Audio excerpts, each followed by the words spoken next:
That's what they called it. It's Italian design, French made, and Russian steel.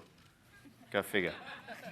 But yeah, I thought, you know, we're on network television. It's like they give you a GM, give you a brand new car, all this sort of stuff. And I thought, I didn't think the character was going to, like his old worn shoes, I thought he was going to be a guy that had something that was unique. Mm-hmm. It's a bugger to keep running, by the way. Yeah. And we rent it. We don't own it. We rent it every time we need it.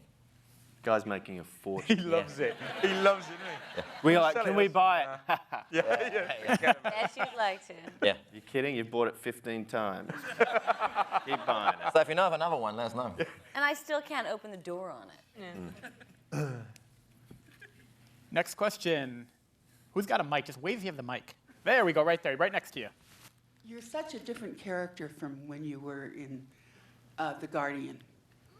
You were almost a dark, unlikable man, and in this one, you're so lovable.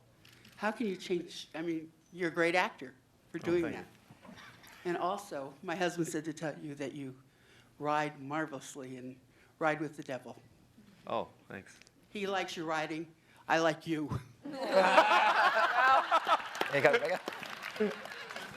I'll retire to a horse stud farm at some point. You'll all be happy. I didn't know you could ride. Can Yep, yeah, but you ride? Can everyone ride? You can ride. Oh, yeah, but don't write that in. There we go. We got a cowboy episode. I just wanted to ask you about the accents. Your natural speaking voices are so different than the ones that you use on the show. Can you talk about it and how you cultivated an American accent? Amanda? Mine was born in Las Vegas. Perfected here in LA by Owen Yeoman. I was born and raised in LA. I put this on because apparently it's good with the ladies. So months and months of coaching.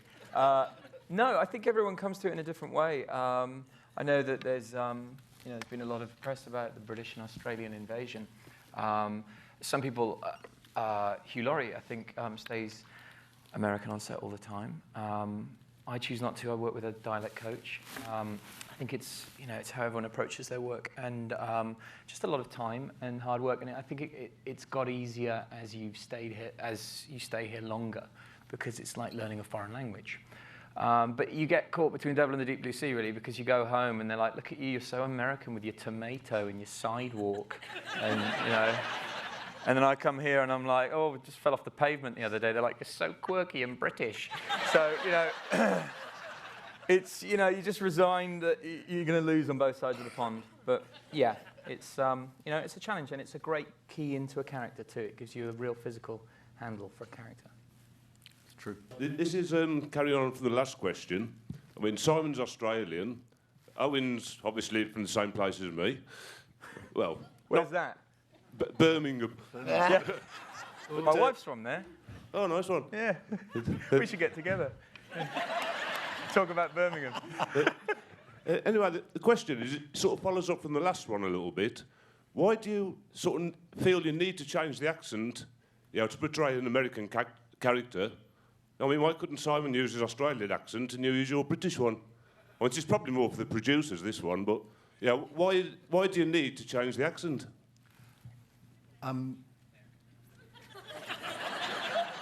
Have you heard him? No. They don't have subtitles on CBS. Yeah.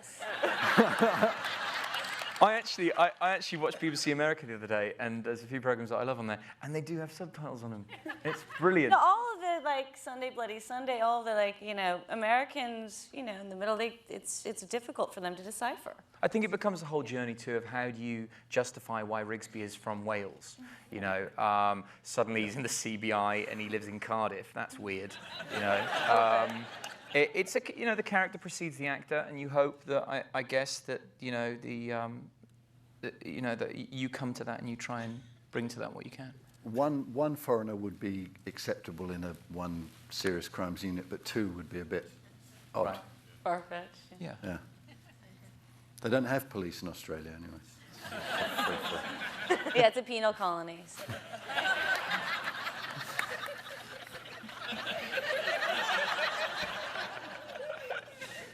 That's an interesting question. Though. Was there ever a conversation between you and CBS about his accent, or was it always just definitely going to be American? Yeah, it was always American because you have to explain too much. It's a whole other aspect of the character that needs explaining that you don't really. There's no reason to go there. When these are all great actors who can,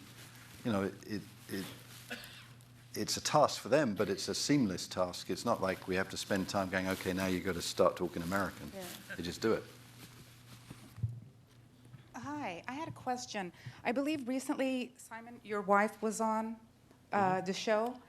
And was that part written for her, or did I doubt that she had to audition, but how did that come about? No, it wasn't written for her. How it came about was literally. I said to Chris, they were talking about casting choices for an episode that was coming up, and I was like, "Well, what's the character?" And he kind of loosely explained it to me. I hadn't read the script, and I said, "You should get my wife to do that. She'd do a good job of that."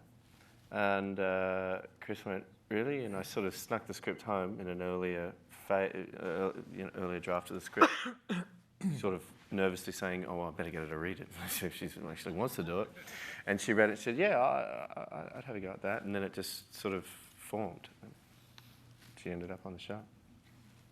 Was the boob grab intentional?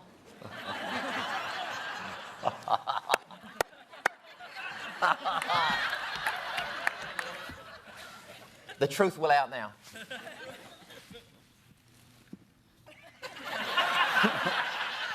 I can't give up my sources. Oh. I can't.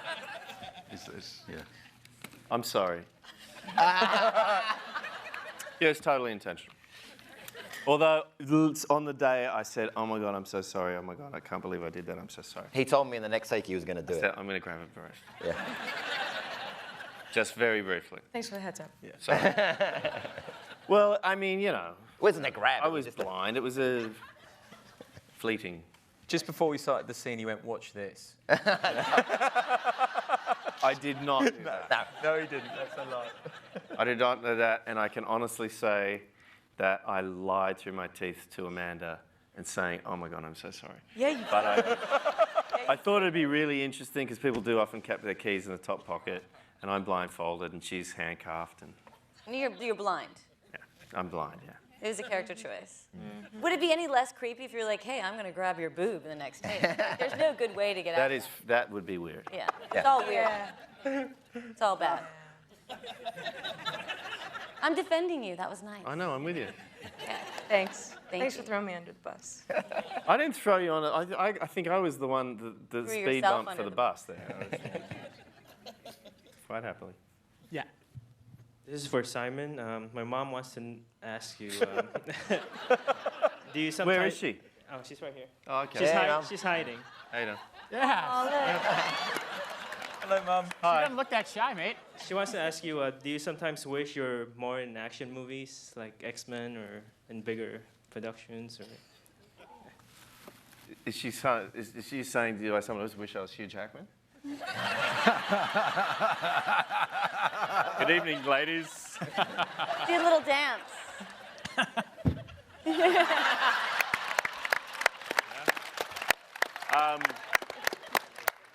Do I sometimes wish? I'm a kid in my head. I'm an actor. I get paid to tell lies as honestly as I can. I don't get to have to grow up. Sometimes I wish lots of things. Do I wish I was an X-Men? Yeah, maybe sometimes when I'm watching the movie. I remember the thing that I loved about watching movies when I was a kid. I was like, wow, I wish I was that dude.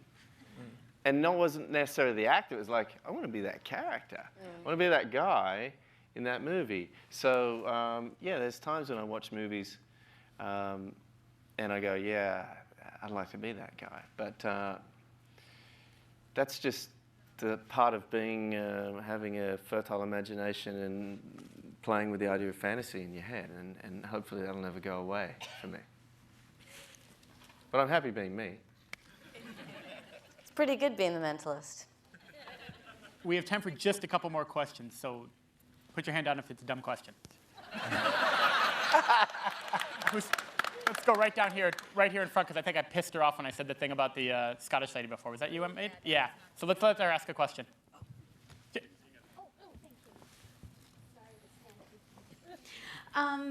You're building an ensemble, so I was wondering what it was like assembling this cast, how you knew you had the right fit, and for the actors, when you felt you had really gelled as an ensemble. You don't really know you've got the right fit until stuff happens, until you've got them on set and they're working together. And you know, I think that's the secret of the success of the show, is we have a great lead and a great ensemble around him, and they all work well together. They're all great actors. And after that, it's really just luck and chemistry. I think during the table read, it started to dawn on me that everybody was really gelling.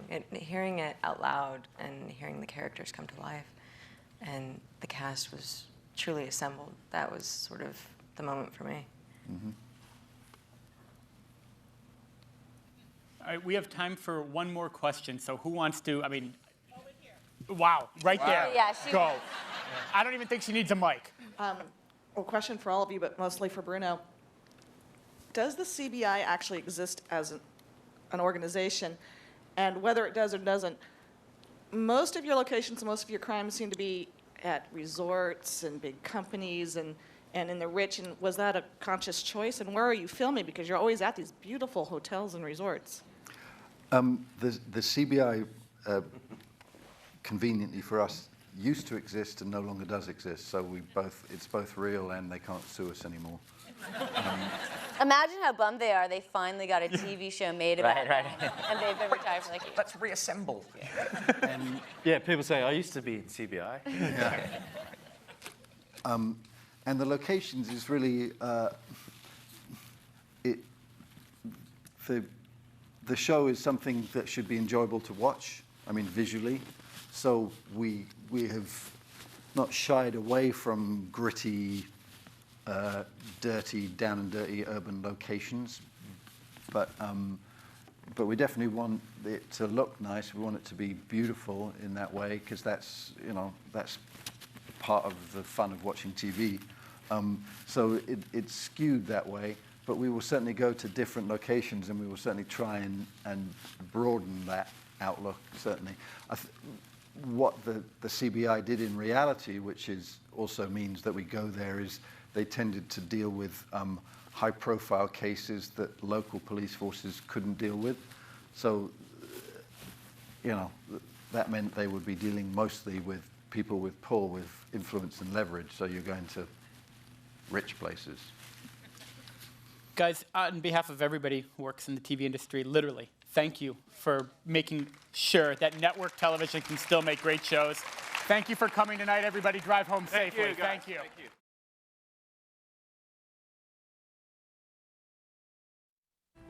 Welcome to the Paley Center for Media, the place to explore how media is transforming our lives, our culture, our world. The Paley Center is here to help you make sense of it all. The center is also a place to connect with the past. Here you can explore the center's extensive collection and re-experience what made you laugh, cry, think, and wonder. Images stored in our libraries are snapshots from our own memories. Please come and share these moments with your friends and your family. The Paley Center also offers public events, screenings, and festivals that take you, the viewer, behind the scenes with the creators, personalities, and journalists making today's media, whether for television, radio, the internet, or your own personal cell phone. By becoming a member of the Paley Center, you join a community. A community of the creative, the inspired, and the curious. It's a place for all of us who care about our world, who want to understand it better and participate in it more fully. I'm proud to be part of this great institution. I'm proud to be a part of this great institution. I'm proud to be part of this great institution, founded by one of the great broadcasting pioneers of the last century, William S. Paley. I invite you to become a member, making our community even larger and more vital.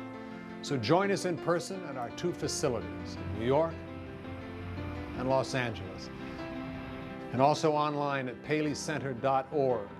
We promise a journey rich with experience and possibility, thanks to the transformative power of media.